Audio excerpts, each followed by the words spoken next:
Praise the Lord. இயேசுவின் ரத்தம் ஜெயம். தினமும் இயேசு நிகழ்ச்சிக்கு உங்களை கர்த்தராகிய இயேசு கிறிஸ்துவின் நாமத்தில் வரவேற்கிறேன். செய்தியின் தலைப்பு: கர்த்தர் தேடி போய் சந்தித்த 2 குரூப். ஆதார வசனம் சங்கீதம் 119 49வது வசனம் 50வது வசனம். நீர் என்னை நம்ப பண்ணின வசனத்தை உமது அடியேனுக்காக நினைத்தருளும். அதுவே என் சிறுமை எனக்கு ஆறுதல். உம்முடைய வாக்கு என்னை உயிர்ப்பித்தது. வாக்கு தத்தங்களின் பிள்ளைகளை. சங்கீதம் 119வது சங்கீதத்தில் 176 வசனங்கள் உள்ளன. அவைகள் தாவீதினுடைய வேண்டுதல், அங்கலாய்ப்பு, விண்ணப்பம், ஜெபம், அறிக்கையாக இருக்கிறது. இவைகள் யாவும் கர்த்தர் யார், என்ன செய்வார் என்பதை அறிந்து புரிந்ததின் அடிப்படையில் பேசப்படுகிறது. இதில் முக்கியமானது, தலையானது, கர்த்தர் வாக்கில் உண்மையுள்ளவர், வாக்கு மாறாதவர். அவர் மாறாதவர், உடன்படிக்கையில் உண்மையுள்ளவர். நாம் உண்மை இல்லாதவர்களாக இருந்தாலும் அவர் உண்மை உள்ளவர். தான் கொடுத்த வாக்கை நிறைவேற்றுவதற்கு யாருடைய உதவியும் அவருக்கு தேவையில்லை. எதுவும் தடுத்து நிறுத்த முடியாது. அந்த நேரம் வந்தவுடனே சீக்கிரமாய், அதிசீக்கிரமாய், தீவிரமாய் நடப்பிப்பேன் என்று ஏசாயா 60ஆம் அதிகாரத்தில் சொல்லியிருக்கிறார். நம்மை மண் என்று நினைவு கூர்ந்தவர், இவர்கள் மனிதர்கள் இப்படித்தான் இருப்பார்கள் என்று நம்முடைய ஸ்திரமற்ற தன்மையை அறிந்தவர், நம்மால் எவைகள் செய்ய முடியும், எவைகளை செய்ய முடியாது என்பதை அவர் அறிந்திருக்கிறார். நம்மை விட அவர்தான் அறிந்திருக்கிறார். நம் உள்ளந்திரியங்களை சோதித்து அறிகிறவர். ஆகையால் தான் கொடுத்த வாக்கை நிறைவேற்ற அந்த காலத்திற்காக நாம் காத்திருக்கும் போது நாம் சோர்ந்து போய் விடாய்த்து போய் விடக்கூடாது என்பதற்காக மீண்டும் தம் வார்த்தையினால் நம்மை திடப்படுத்துகிறார் கர்த்தர். மறுபடியும் சோர்ந்து போயக்கூடாது. நான் வாக்கு அவர் கொடுக்கவில்லையோ, நான் தான் எடுத்துக்கொண்டேனோ, எப்படி பல இது நமக்குள் வரும் என்பது அவர் அறிவார். ஆகையால் அவ்வப்பொழுது இல்லையப்பா காத்திரு, நான் தான் கொடுத்து சீக்கிரம் நிறைவேற்றுவேன். ஆனால் சீக்கிரம் நிறைவேற்றும் நம்முடைய அழுகைக்காக, நான் பிடிவாதம் செய்வதற்காக, ஐயோ இப்படி அழுகிறானே, இப்படி செய்கிறானே என்பதற்காக தன் காலத்திற்கு முன்னாக அவர் செய்வதில்லை, பின்னாகவும் செய்வதில்லை. யோபு இப்படி சொல்கிறான், அவர் உதடுகளின் கற்பனைகளை விட்டு நான் பின்னுவாங்குவதில்லை. அவருடைய வாயின் வார்த்தையில் எனக்கு வேண்டிய ஆகாரத்தை பார்க்கலும் அதிகமாக காத்து கொண்டேன். கேட்டீர்களா? எனக்கு குறித்திருக்கிறதவர் நிறைவேற்றுவார். யோபு 23:12-14. இவைகள் அனுபவத்தால் வந்த அறிக்கை. நமக்கு இவைகள் சாட்சிகள். யோபு காத்திருக்கிறான். எதற்காக? மறுபடியும் செல்வனாக மாற வேண்டும் என்பதற்காகவா? இல்லை, நான் அவரை பார்க்க வேண்டும், பார்ப்பேன். அவன் மறுபடி இரட்டத்தனையாக பெற்றுக்கொள்வான் என்பது அவனுக்கு தெரியவே தெரியாது. கர்த்தர் தான் எனக்கு முடிவரை எழுதுகிறவர். அவர்தான் என்னை அழைத்தார். நானோ என்னை இப்படி தெருவுக்கு விடுவறுத்த சூழ்நிலையோ சாத்தானோ எனக்கு முடிவை எழுத முடியாது. அவரே என்னை அழைத்தவர். நான் நீதிமானாக இருந்தாலும் என் நியாயாதிபதியிடத்தை இரக்கம் வேண்டி கெஞ்சுவேன் என்கிறார். காத்திருக்கிறார். இப்படி ஒரு கூட்டத்தை வேதத்தில் ஆங்காங்கே நாம் பார்க்கலாம். கர்த்தர் கொடுத்த வாக்குதான், ஆம் வாக்குதான், என் நல்லாதான் தான், நான் நீதிமான் தான், ஒரு தவறு செய்யவில்லை. ஆனால் ஏதோ இப்படி நடக்கிறது. முகாந்திரம் இல்லாமல் என் தகப்பன் எதையும் நடத்த மாட்டார், அனுமதிக்கவும் மாட்டார் என்பதில் உறுதி. கர்த்தர் ஜீவனோடு இருக்கிறார். அவர் ஒரு காரியம் செய்தாலோ செய்யாவிட்டாலோ அதற்கு காரணம் உண்டு என்று இருக்கக்கூடிய ஒரு கூட்டம். இதில் முக்கியமானவர்கள் ஆபிரகாம், தாவீது, யோசேப்பு, யோபு, நோவா, சாமுவேல், இப்படி இன்னும் சொல்லலாம். இவர்கள் யாவரும் கர்த்தரை 100% அறிந்தவர்கள் அல்ல. நம்மை போல பாடுள்ள மனிதர்கள் தான். ஆனால் தாங்கள் அறிந்த சத்தியத்தில், தங்களுக்கு வெளிப்படுத்தின வெளிச்சத்தில் 100% உண்மையுள்ள வைராக்கியமாக நிலையாக நின்றவர்கள், காத்திருந்தவர்கள். இனி ஒரு கூட்டம் உண்டு. தங்களது ஆசை, விருப்பம் இவற்றை நிறைவேற்றுவாரா மாட்டாரா என்று காத்திருக்கிறவர்கள். தாங்கள் செய்த தவறை மன்னித்தாரா, மன்னிக்க மாட்டாரா, மன்னித்து விட்டாரா இல்லையா, இனி நாங்கள் எடுக்கும் முடிவுக்கு துணை நிற்பாரா மாட்டாரா என்று எப்போது ஒருவித சலசலப்போடு சஞ்சத்தோடு காத்திருக்கிறவர்கள். இந்த 2 கூட்டத்தாருமே கர்த்தருக்காகத்தான் காத்திருக்கிறார்கள். ஆனால் இந்த 2 கூட்டத்தாரின் மனநிலை வேறு.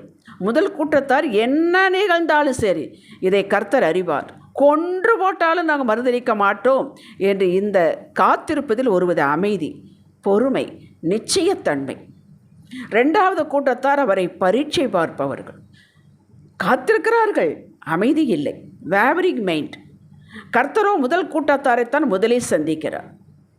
சந்திக்கும் போதே நிறைவாக ஆசீர்வாதிப்பதற்கு அல்ல, அவர்களின் பொறுமையை பாராட்ட, இன்னும் கொஞ்ச நாள் தான் பொறுத்துக்கொள் என்று பலப்படுத்த, தான் செய்ய போகும் காரியத்தை சொல்ல. அதுதான் சொல்லப்பட்டிருக்கிறது வேதத்திலே, கர்த்தருக்கு பயந்தவரிடத்தில் ஒரு ரகசியம் வெளிப்படுகிறது என்று இருக்கிறது என்று. ரகசியம் என்றால் என்ன? தான் செய்ய போகும் காரியம். யார் பயந்திருக்கிறார்களோ, யார் காத்திருக்கிறார்களோ, யார் அன்போடு இருக்கிறார்களோ அவரிடத்தில் முழுமையாக பேசுவாராம். இன்னும் தம் வார்த்தையில் அவர்களை உயிர்ப்பிக்க, பின் நிறைவேறும் காலத்தையும் காரியத்தையும் சொல்லி போக அப்படி ஆகிறது. தேடி போய் சந்திக்கிறார். இதற்கு உதாரணம் சொன்னால் நீங்கள் புரிந்து கொள்ள எளிதாக இருக்கும். ஆதியாகம் 18ஆம் அதிகாரம், ஆதியாகம் 19ஆம் அதிகாரம், இந்த இரண்டை நேரம் எடுத்து வாசித்து பாருங்கள். ஆதியாகம் 18ஆம் அதிகாரத்தில் அவன் அமர்ந்திருக்கிறான். வெயில் நேரத்தில் அவன் அமர்ந்திருக்கிறான். யார்? ஆபிரகாம் மரத்தடியில் அமர்ந்திருக்கிறான். கர்த்தர் தூதனாக தேடி போகிறார். தேடி போகும் பொழுது அவன் கொஞ்சம் கர்த்தர் என்பது தெரியாது, தேவதூதன் என்பது தெரியாது, அந்நியர்களை உபசரிக்க வேண்டும் என்பது மட்டும்தான் ஆபிரகாமுக்கு தெரியும். தண்ணி கொடுக்குறான், கால் அலம்பிக்கொள்ள போய் அப்பம் கொண்டு வருகிறான். எல்லாம் ஒரு கண்ணுக்குட்டியை அடித்து அதை கொண்டு வந்து அவனுக்கு அப்பமும் அதையும் பரிமாறுகிறான். அவர் சாப்பிடுகிறான். சாப்பிட்டு விட்டு சொல்லுகிறார், அதற்கு முன்பாகவே அவன் ஆகாருக்கு இஸ்மவேலை பெற்றெடுத்து விட்டான். இப்பொழுது மனசுக்குள்ளே நாம் தவறு செய்து விட்டோம் அப்படிங்கிற ஒரு அங்கலாப்பு. இனி நாம் நிலையாக நிற்க வேண்டும் என்பது தான் அவன் நிலைத்திருக்கிறான். அப்பொழுது ஆபிரகாம் தேவதூதன் சொல்லுகிறார், கர்த்தர் சொல்லுகிறார், நான் உனக்கு ஒரு உற்பத்தி காலத்தில் வருவேன், உனக்கு ஒரு மகன் இருப்பான் என்று சொல்லுகிறார். கர்த்தரால் ஆகாத காரியம் ஒன்றுமில்லை என்று சொல்லுகிறார். இதையெல்லாம் நீங்கள் அதில் பார்க்கலாம். அவரோடு பேசுகிறார். அப்புறம் சொல்லுகிறார், நீ ஆபிரகாம் இப்பொழுது இருக்க நிலைமை மட்டும்தான் அவனுக்கு தெரியும். அவனும் நம்மை போல தானே. அடுத்து என்ன தெரியாது. நமக்கு தெரியுமா? தெரியாது. ஆனால் கர்த்தருக்கு தெரியும். பூமியில் உள்ள வம்சங்கள் எல்லாம் இவனுக்குள்ளே தான் இனி ஆசீர்வதிக்கப்பட போகிறது. ஆகையால் எனக்கு ஆபிரகாமிடம் சொல்லாமல் ஏதாவது செய்வேனோ என்று அந்த அதிகாரத்தில் பேசிவிட்டு மனசில் சொல்லிவிட்டு சொல்லுகிறார், நான் சொதோம் கொமோராவை அழிக்கப் போகிறேன் என்று. அங்கே தான் லோத் இருக்கிறார். அப்பொழுது இவன் பரிந்து பேசுகிறான், அப்பா அங்கே ஒரு 50 நீதிமான் இருந்தால் அழிக்காமல் விடுவீரோ? விட்டுறேன். 45 விட்டுறேன்.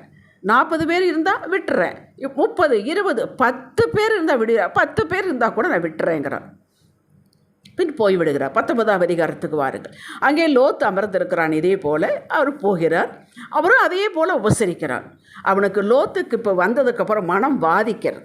ஐயோ, இப்படி தவறான இடத்தில் வந்து விட்டோமே என்று வாதித்து கொண்டிருக்கிறான்.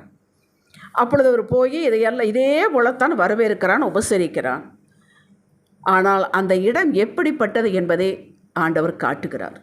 அந்த 19ஆம் அதிகாரம் வாசிப்பதற்கு ஒரு தில்லு வேண்டும். கொலையெல்லாம் நடுங்கும். அப்படிப்பட்ட ஒரு காரியம் அங்கே இருக்கிறது. அந்த ஊர் எப்படிப்பட்டது என்பதை காண்பிக்கிறான், கண்கூடாக காண்பிக்கிறான். பின் நான் அழிக்கப் போகிறேன், இங்கே மடமடவென்று வேகமாக வெளியேறுங்கள் என்று தாமதித்து கொண்டிருக்கு. இதுதான் 2வது குரூப். தாமதம், எதுக்கெடுத்தாலும் தாமதம். கையை பிடித்து இழுத்து விடுகிறார். அந்த மலை தேசத்துக்கு ஓடிப்போ என்று சொல்லுகிறார். இவன் உடனே ஆர்கியூ பண்ணுறான், அது ரொம்ப தூரமாக இருக்கிறது, எனக்கு கஷ்டமாக இருக்குன்னு, அப்போ செத்து போயிடுவேன், இந்த பக்கத்தில் ஊருக்கு எப்படியோ போ என்று தாட்டி விட்டேன். வந்து விட்டார்கள். அதுக்கப்புறம் நீங்கள் படித்து பாருங்கள், அது சிரமந்தான். படித்து பாரு. அவ்வளோ ஒரு மோசமான சந்ததி மோவாபியர்கள், அம்மோனியர்கள் உருவாக்கினார். இதுதான் 2 குரூப்.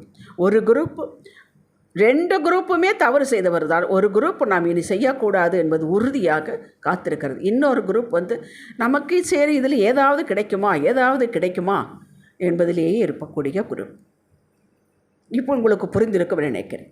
ஆண்டவருடைய வார்த்தை எல்லாரும் தவறு செய்கிறவர்கள் தான். ஆபிரகாமும் தவறு செய்கிறவர் தான், தாவீதும் கூட கொலை செய்தவன் தான், மோசேயும் கொலை செய்தவன் தான். அதையெல்லாம் ஆண்டவர் தள்ளி விட்டு விடுகிறார், மன்னித்து விடுகிறார். ஏன் மன்னித்து விடுகிறார் என்றால் அவர்கள் அதுக்கடுத்து உறுதியாக இருக்கிறார்கள். அந்த உறுதியை பார்த்து 1 சாமுவேல் 15ஆம் அதிகாரம் 11வது வசனத்தில் சாமுவேலை கர்த்தர் சந்திக்கிறார். அப்பொழுது நான் சவுலை ராஜாவாக்கினது எனக்கு விசனம் என்று சொல்லுகிறார். 1 சாமுவேல் 11ஆம் அதிகாரம் அதே மாதிரி 11வது வசனத்தில் மறுபடியும் சாமுவேலை கர்த்தர் சந்திக்கிறார். இப்பொழுது சொல்லுகிறார், நீ ஈசாயின் வீட்டுக்கு போ, அவருடைய குமாரர்களில் ஒருவனை நான் தெரிந்து கொண்டேன் என்று. சவுலை ராஜாவாக்கினது விசனம் என்று சொல்லுகிறார். அதே சாமுவேலைத்தான் சந்தித்து சொல்கிறார். ஏனென்றால் அவன் கீழ்ப்படியவில்லை, வார்த்தைக்கு கீழ்ப்படியவில்லை. அதே போல் அவனை போய் தாவீதையும் அபிஷேகம் பண்ணுகிறார். இன்னொரு உதாரணம் சொல்லுகிறார், ரூத், ஓர்பால். நகோமிக்கு 2 மகன்கள், 2 மருமகள், ரூத்து, ஓர்பால். நகோமி பெரிய தீர்க்கதரிசியும் அல்ல, ஒரு பெரிய பாஸ்டரும் அல்ல. தனக்கு தெரிஞ்ச சத்தியத்தை சொல்லுகிறாள். கேட்டுக்கொண்டே வருகிறார்கள் 2 பேர். ஒருத்தி அந்த சத்தியத்திற்கு இடம் கொடுத்தாள், இருதயத்தில் இடம் கொடுத்தாள். இன்னொருத்தி இடம் கொடுக்கவில்லை. அதுதான் 2 குரூப். 2 பேரும் கேட்டார்கள், 2 பேரும் நம்பினார்கள், 2 பேரும் விசுவாசித்தார்கள், 2 பேரும் கூடவே புறப்பட்டார்கள். ஆனால் நகோமி போன்னு சொன்னோன்னா ஓர்பால் போய்விட்டாள், முத்தம் கொடுத்து விட்டு போய்விட்டாள். அதுதான் இன்னைக்கு இருக்கக்கூடிய நிலைமை. ஒரு வேபரிங் மேட் ரூத்தை போல் இருக்கவே, என்ன நடந்தாலும் சரி இறுக பிடித்து கொள்ள வேண்டிய சத்தியத்தை. அவள் இயேசுவின் பிறப்பின் அட்டவழி சேர்க்கப்படவில்லையா? இப்படி நிறைய சொல்லிக்கொண்டே போகலாம் சாட்சி. தம் வார்த்தைக்கு மரியாதை கொடுத்து காரியம் நடக்கவில்லை என்றாலும் சகரியா எலிசபெத் தம்பதிகள், உங்களுக்கு தெரியும், லூக்கு 1:6 அவர்களை பற்றி சொல்லப்பட்டிருக்கிறது. கர்த்தருடைய எல்லாருடைய கற்பனைகளின்படியும் நியமங்களின்படியும் குற்றமற்றவர்களாக அவருக்கு முன்பாக நீதிமான்களாக இருந்தார்கள். அப்படித்தான் வயதாகிவிட்டது, ஜெபித்து பார்த்தார்கள். அந்த காலத்தில் ஆசாரியர்களுக்கு ஆண் பிள்ளை என்றால் கேவலம் ஒரு மதிக்க மாட்டார்கள். கட்டாயம் குழந்தை வேண்டும், அது ஆண் பிள்ளை வேண்டும், அந்த ஆசாரியத்தை பட்டத்தை ஏற்க வேண்டும். ஆனாலும் அவர்கள் சரி கிடைக்கவில்லை. அதற்காக தங்களுடைய டியூட்டி அவர்கள் விடவில்லை, கர்த்தரை மறுதலிக்கவில்லை, தேடாமல் இருக்கவில்லை. அவர்கள் கொடுத்த வேலை உண்மையாக இருந்தார், குற்றமற்றவர்களாக இருந்தார் என்று சொல்லப்பட்டிருக்கிறார். அவர்களை தேடி போய் ஆண்டவர் ஆசீர்வதித்து யோவான் ஸ்நானகனை கொடுத்தார். இப்படி நிறைய சொல்லலாம் மக்களே. கர்த்தர் அன்றிலிருந்து இன்று வரை மாறாதவராக இருக்கிறார். அவர்களுக்கு ஆபிரகாமுக்கு அப்படி நடந்திருப்பார், பேசியிருப்பார், நம்ம கூட இருக்க மாட்டார். யார் சொன்னது? ஆபிரகாமோடு பேசின கர்த்தர் தான் இன்று உங்களோடு பேசி கொண்டிருக்கிறார், அந்த செய்தியின் மூலமாக பேசி கொண்டிருக்கிறார். எதற்கெடுத்தாலும் காரியம் நடக்கவில்லை என்பதற்காக அது இனி நடக்காது என்ற முடிவுக்கு வராதீர்கள். கர்த்தரின் பேரில் சலித்து கொள்ளாதீர்கள். உங்களால் எவ்வளவு தாங்கிக் கொள்ள முடியும் என்பதை கர்த்தர் அறிவார். உங்களை போட்டு பார்க்கிறவர் அல்ல. உங்களால் என்னென்ன முடியாது என்பதையும் அவர் அறிவார். அதுதான் தாவீது சொன்னான். 119, 49, 50 வாசித்தோம் அல்லவா? உம்முடைய வார்த்தை எனக்கு தகப்பனே அது தெம்பெடுத்துகிறது, அதுதான் எனக்கு ஆறுதல். அந்த வார்த்தை நீர் கொஞ்சம் நினைத்து பாரும் என்று கேட்கிறார். நாமும் அப்படித்தான் ஜெபிக்கிறோம். ஆண்டவர் வார்த்தை கொடுத்தேன், அதை நினைத்து பாரும் என்று நீங்கள் பிரகாசம் அடைவீர்கள். ஒரு நாள் தொய்ந்து போக மாட்டீர்கள். அந்த வார்த்தை அந்த முதல் குரூப்பு போல நீங்கள் அந்த முதல் குரூப்பில் இருக்க வேண்டும். உங்களை உயிர்மீட்சி அடைய செய்யும். நிறைவேறாமல் ஒன்றும் கீழே விழுவதில்லை. ஜெபிக்கலாம். தகப்பனே, நீர் மறந்து விடுவதற்கும் மறுப்பதற்கும் பொய் சொல்வதற்கு நீர் மனிதன் அல்ல. நிச்சயம் அற்புதமாய் அடியாரை நினைப்பதற்கு மேலாக நீர் கிடைக்கும் செய்வீர். பொறுமையாக இருந்து பெற்றுக்கொள்ள கிருபைதாரும் இயேசுவின் நாமத்தில் பிதாவே, ஆமேன். இன்றைய சிந்தனைக்கு இது எப்பொழுது நடக்கும், இது எப்பொழுது கிடைக்கும் என்று அதையே சிந்திப்பதற்கு பதிலாக என் தினப்படி வேலையில் கவனமாக செய்வேன், கர்த்தரை பிரியப்படுத்துவேன், அதில் கவனமாக இருப்பேன். ஆமேன். ஹல்லேலூயா.